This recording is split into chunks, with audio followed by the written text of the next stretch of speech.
Hi, my name is Tiny Devlin, and with me today are Morna Simeona and Dr.Hью Lena. Today we'll be talking about a traditional healing method of relieving stress and developing yourself spiritually. This process is called Ho'oponopоно. First of all, I'd like to find out how you got involved or developed this process. Morna? I was familiar with the old method they called Ho'oponopоno, which is being practiced in Honolulu today. But this is my method because I've updated it, and I did have this in other lifetimes. In other lifetimes?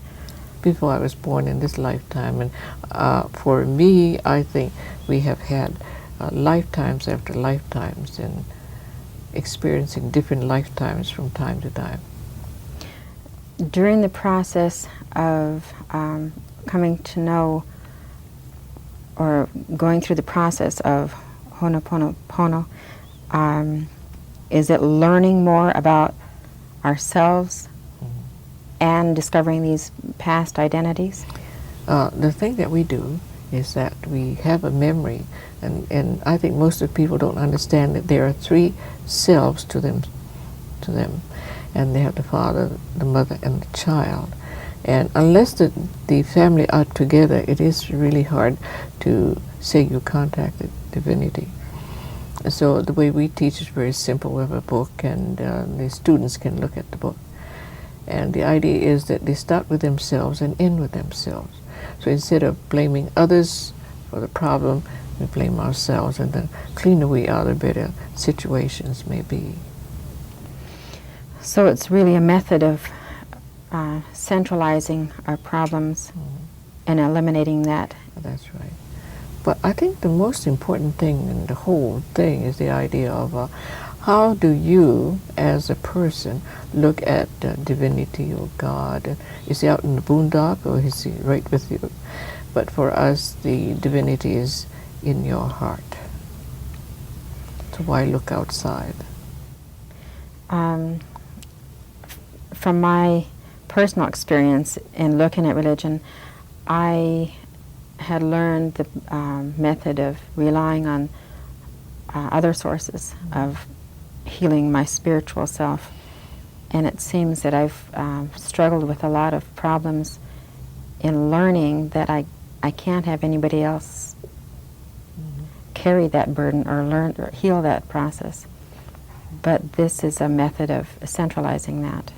Well, I think it's unique because instead of us having another person tell us, we ask the divinity to, because he created us, and no one else has created us except the divinity.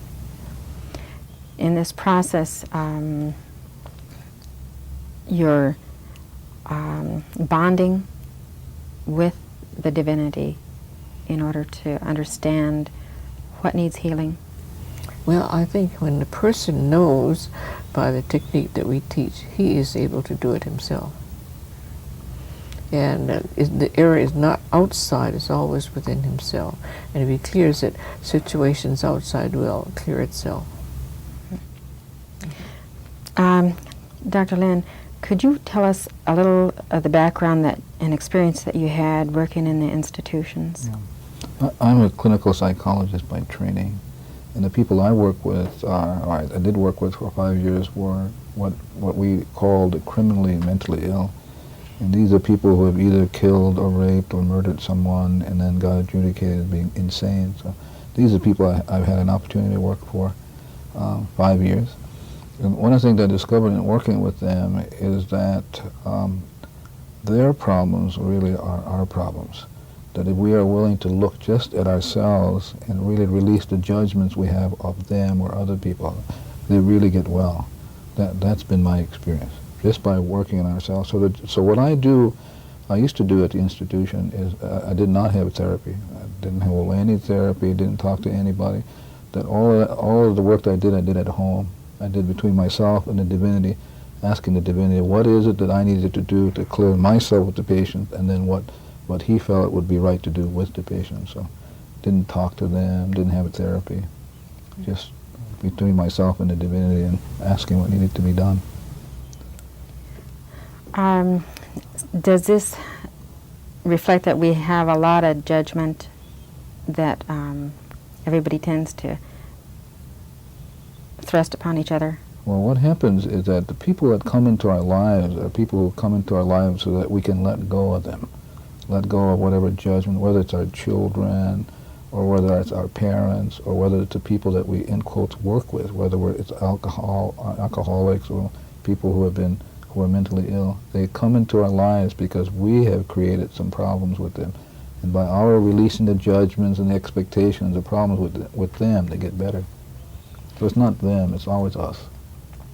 So is it a part of, like what I hear from time and time again is that, well, history repeats itself. Another thing is that spiritually, sometimes within churches, they tell us that the sins of our fathers fall upon us. Yeah. Or in the medical field, that we do inherit problems of our parents. Now, how is that? Do you deal with that? Yeah, I mean, most of what we deal with are what Morna talked about, memories. And so, you know, we've had experiences of meeting people for the first time and saying to ourselves, boy, I've met her before. Mm-hmm. Or we've been to places where we say to us, I've been here before. And you have, because your subconscious has that memory of having met that person or being at a particular place. So if you have judgments about places and people, it's because you have had a memory of them that was hurtful. So this process is that you ask the divinity whatever error you have created that causes you to react, or you asking it to be transmuted or released. So we really have, how would you describe the three different parts of ourselves again? Yeah, the superconscious is called the Omakua and is the parental father, and the Uhani is the conscious mind or the processor, and the Unhipili is the computer. It remembers all the way back till you were a speck of dust in horizon. Or another way to put it is that the superconscious represents the spiritual part of your being, and that's that part that connects you into the divinity. So you are always connected to divinity. There is never a moment in your creation where you're not connected. And there's another part called, what Mark calls the conscious, what we call the mental, the psychologists call it. When I went to the University of Iowa, they call it conscious mind, the mental part.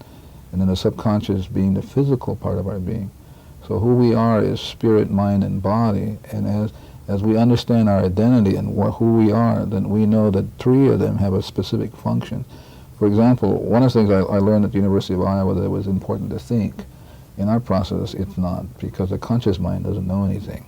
It is a subconscious who has much of the information that you need. So what we teach people is the three aspects of their being, which is their self-identity, and then being able to deal with that relationship between the mother and the child, or the conscious and the subconscious, which is the most important relationship in all creation. That's where the problems lie. So, thinking through what has gone on through the process of us growing as human beings, we've learned through the educational system and the importance of how we develop ourselves. We have really tuned in more to The intellect. what's going on right now, and the intelligent portion of ourselves. And we've left behind the development of the other two selves. What has happened is that we no longer come as children. That we come with all of our intellect, but our intellect is not sufficient to really handle the problems. For example, in the area of schizophrenia, we have a lot of research on mental illness, but when you really look at our track record, with all the information we had, people don't get well who had that problem. They must be managed with drugs or with behavior mod. But the process that we're teaching, you're actually going to the cause and not having to deal with the behavior. When you erase the cause, much of the symptoms and the effects go. So it's, in understanding it, it's like a child being born within each one of us as we learn this, and it's developing that that child. So we've come full circle. It's actually developing a loving relationship with yourself, between the conscious and the subconscious, the mother and the child. That is the most important relationship. That once you learn that relationship, that child will be able to do anything for you, because it's a subconscious that does everything, you know? It breathes for you, your heartbeat, metabolize. Looking at the process, or for example, use myself as an example. My father is experiencing diabetes, and I have taken him from hospital to hospital and doctor to doctor, and I haven't really sat down and talked with him. How could I best help him? I think Morna can really tell you more about that. In our line of work, we feel that by having the person clear herself up, it will be worked out very well. So the problem basically is not a physical problem. The physical problem is only the symptoms of the effects. What we deal with is the cause, which are the, in the subconscious, the hurts and the pains that generate that illness. That means then, instead of dealing with the symptoms like dieting and all that, those techniques, what the divinity says, we got to go to the cause. That once we erase the hurts and the pains of whatever is in the computer that causes that disease, then it'll lift. My father is diabetic, and so I've had an opportunity to ask the divinity what I needed to do, and I have to clean up my relationship with him. And as I clean my relationship with him, my father gets better. In the process of the way we've developed as a race, and considering the past, with the missionary presence, and this happened all over the world, not just in Alaska, or the introduction of foreign values, do you find it difficult sharing some information, like with your father, if he's put into himself some of the reflections of those different aspects? Yeah, I don't have, fortunately, I don't have to deal with that, because all I do is talk to the divinity. I don't need to talk to my father. So it's not necessarily to involve him. No, so directly. I ask the divinity, what is it that, since I'm concerned, that means that I have a tie with my father. As I let my father go, the divinity can do his work. So it's just between me and the divinity. It's not between me and my father, because only the divinity can release me. So if I talk to my father, he can't release me. I can't. So if I talk to the divinity can release me. So that's basically what we do. Just between, like Morna said, between man and the divinity is our process, not man to man. In the process of looking around and searching for answers to some of the problems that exist today, whether it's alcoholism or suicide or depression, a lot of self-help groups have been developed. And I have gone to some meetings and listened just to how these groups function. And perhaps I haven't paid attention, but is there a possibility that someone could depend more upon the group or the dynamics of the friendships that they develop, or? That's a possibility. And yet, if from our side of looking at it, it is only a memory, because we really don't know what triggered the person to have diabetes or to be on drugs or whatever they may be. So we're not apt to be judgmental on those points. And so it's all right if people feel like that's where they need to go. I mean, if they need that kind of support. But where we're coming from is that you have to ask the fundamental question, who created you? And if God created you, then if there is a flaw someplace, then it's only to go back to the Creator who can correct the flaw. So this process doesn't require you being with another person, but your willingness to be with the divinity and asking the divinity, can you tell me what errors that I committed that I can be released from? So this disease, blindness, or whatever problems you have can be, whether it's a relationship can go. It's just you and the divinity. So it really centralizes rather than teaches us to look to other sources of healing or which is really neat, because then you don't have to wait for somebody else to do their stuff. You can just begin it on yourself, you know. And I think people have a tendency to feel that the other person is wrong, but actually we started with ourselves and our opinions in looking at a situation of the other person or a plant or a thing, a machine or whatever it is. The difference with our concept is that we work on people, on trees, on animals, on plants, sand, rocks, and whatnot. Because in every one of those are God's manifestations, and they do have the three selves. Now, you've gone back to the United Nations and spoke to them. We've given 3 classes at the United Nations. And we didn't find any difficulty there, because we have Muslims and people of different denominations, but however, they were just looking at themselves. Which makes room for better decisions. Oh, it is true. And you're not interested in really changing people, whether they're alcoholics or people on drugs, or even your kids, like my daughter. That's not my job. My job is just to work on me. I mean, I have enough stuff without my having to go look out and take care of somebody else. But the beautiful part about what we do is, like in the case of my daughter, as I work on judgments I have about her, then she's free and she can go. She can follow the path that divinity has for her, not what I think, because I'm just a man. I didn't create her. He created her, and he's saying to me, just take your stuff off of her. Let her go. Set her free. So in a way, we can cast a veil of doubt on them, on our children, when we, like I say, take on doubt or judgment or any of those negative. Yeah. One of the really fundamental problems we have as human beings is that we don't realize that we don't know. We absolutely don't know. So if any patient comes to me, or my daughter is having a problem, or even I don't know what the problem is. So I ask the divinity who created me, then he can tell me what it is, and then he can tell me how I can treat that. We don't know. And that's the hardest thing to keep remembering. Yeah. Would you describe the different planes, or the theory that what might be good for your daughter or yourself are totally different? Yeah.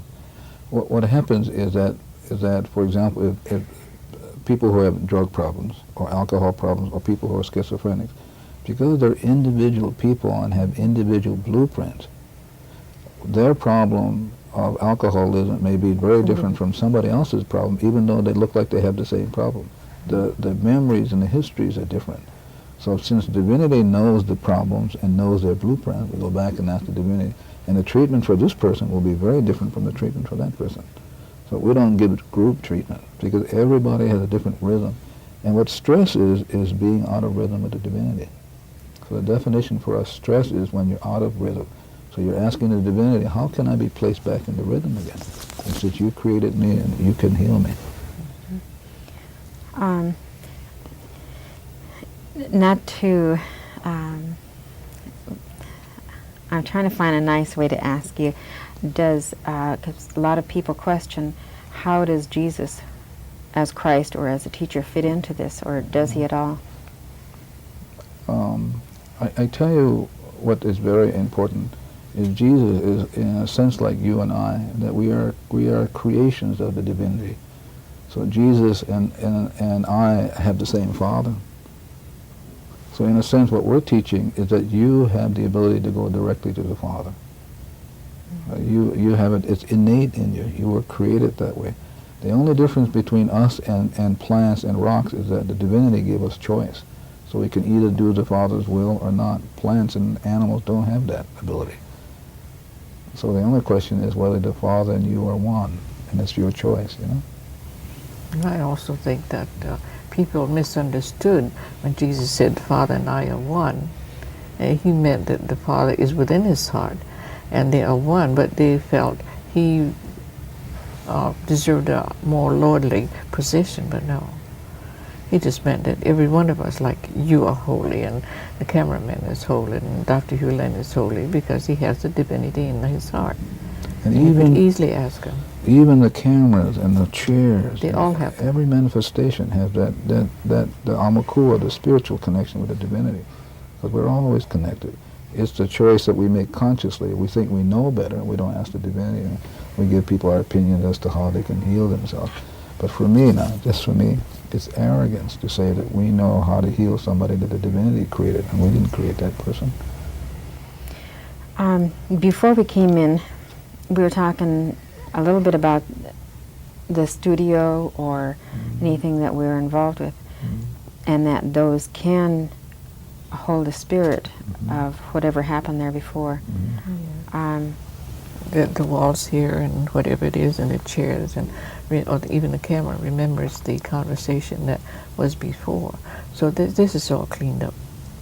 And that's a part of the teaching that you share. Yes, the teaching is that it's important to free everything. So to come to the studio, we need to free the studio of whatever went on before, so that you and I and Morna and everyone can be free in the moment, instead of being pulled by thought forms that other people left here. So it's clean, and now we're here. It's shielded. We won't get any interference from outside, and we can just enjoy ourselves, you know? My brother once told me that within the native peoples here in Alaska, that when a family went to visit a family, that when you came in to visit, after the visit was finished, the visiting family would leave. Well, it was in tradition that the host family would go to the door, the entire family, and wave their arms and speak to them and tell them to take the spirits that you brought with you and release that. Is that a little bit somewhat similar to what you're teaching? Yeah, what we do is we do it before we get there and after we leave. We clean whatever past ties we have with the land and the building and the people we're going to be. Like tonight we're going to go to a party, so we clean that up. So when we go, we don't go with any judgment. We can be free, be joyous, and then when we leave, we cut our ties again and go home. For example, Dr.Hью Lena and I were working on a person, and so we were outdoors. I love the trees. So while we were sitting, I mentally put a tent around us, over and around, and I zipped up the door. And when we were through, the branch that was leaning right near the tent in this area said, "We couldn't even hear you." So I said, "It's none of your business." So this is what I think in most therapies that they do, that when you touch a person, some of the elements within the person, memories, would ooze out and go out into the universe. So you, the operator, are responsible for that. And so we were interested in helping other people, but are we not interested in helping ourselves? So that's the gift that you bring. Yeah, and I've said it many times that if I worked on myself constantly, and so if the whole world was to fall apart, I still work on myself. I don't happen to be interested in another person, because I may not be able to save myself. Let me give you an example of that. When I worked at Hawaii State Hospital, that one of the judgments I had was that our staff would be verbally abusive to patients. They'd call them crazy or schizoid, that kind of names. And I had a lot of stuff about that. I thought it was wrong. And so one day I was watching a staff calling a patient crazy, and as my judgment was coming out, I heard this voice said, "Do you know that if you cleaned up your judgment, that would stop?" And so as I began to work on my judgment of people having judgments about other people, as I began to work on it, it took a year, but in our building, we don't have any more of that. I didn't have to talk to the person. All I did was work on myself.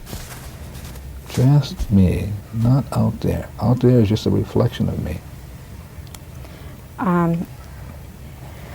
In your travels, do you find a lot of this that is reflective in other cultures, that they strive for something like this, or is this a whole new process? Well, from my own standpoint, I don't know about Dr.Hью Lena, but I find that in going to other countries, they are searching and waiting for something similar to that. Now, in Germany, they speak in German, we don't understand, but they certainly know better than we do. We look at the outside and they look on the inside. It's a different approach, but very same. The neat thing about the process that we teach is that it doesn't unseat anybody's religious belief, cultural belief, political belief. We're not talking about any of that. We're just talking about who you are. And so my experience in Germany, all Denmark, across the United States, in China, Japan, where we have been, people are just interested in finding themselves. And they search, but what they don't realize is that it's already there. They don't have to go 1 inch outside of themselves. So people really, as we travel around the world, are really searching for peace. But what they don't realize is peace begins here, not out there. One thing that we talked about earlier, we just touched on, was through the media, the television, and how that acts as bringing in a lot of things into individual homes. And you mentioned that it is important to be careful as to what comes into your home. Would you touch on that real briefly? Morning can tell you about the shield that we use. Okay. So have to realize that the subconscious in you is like a little child. It has no discretion. It doesn't know right from wrong. So if you're sitting in front of a TV set, or if you're sitting in front of a movie, if you're not shielded, or if you don't take care of that, all of the data will go inside of you. The computer will pick it all up. So the process that we teach is you can put a screen across the TV set. So if your children or grandchildren or you are sitting, as the vibration comes through the screen, it gets cleansed. So when the information hits you, it hits you without any of the emotion, the hurt, the pain. Yeah, and you can do that just with your mind. You don't have to say to somebody, I don't like that TV program, turn it off. This one, just put the screen and let the divinity do his work of screening out the stuff. Another point of view that we can bring would be the people who will be viewing it are people who actually want to or are searching for their own self-identity. They said, well, that's something new I would like to learn. That would be another viewpoint. Would you read in closing the prayer? MDI. Yeah. Should I say the beginning or just a prayer? Whatever you would like to share. I come forth from the void into light. I am the breath that nurtures life. I am that emptiness, that hollowness beyond all consciousness, the I, the id, the all. I draw my bow of rainbows across the waters, the continuum of minds with matters. I'm the incoming and the outgoing of breath, the invisible, untouchable breeze, the undefinable atom of creation. I am the I. And to the general public who are listening, I would like to say the peace of I. May I? Peace be with you, all my peace. Peace that is I, peace that is I am. Peace for now and always, forever and evermore. My peace I leave with you. My peace I leave. Not the world's peace, but only my peace, the peace of I. I thank you very much for listening. And thank you. Thank you. And thank you very much. I'm Tanya Devon.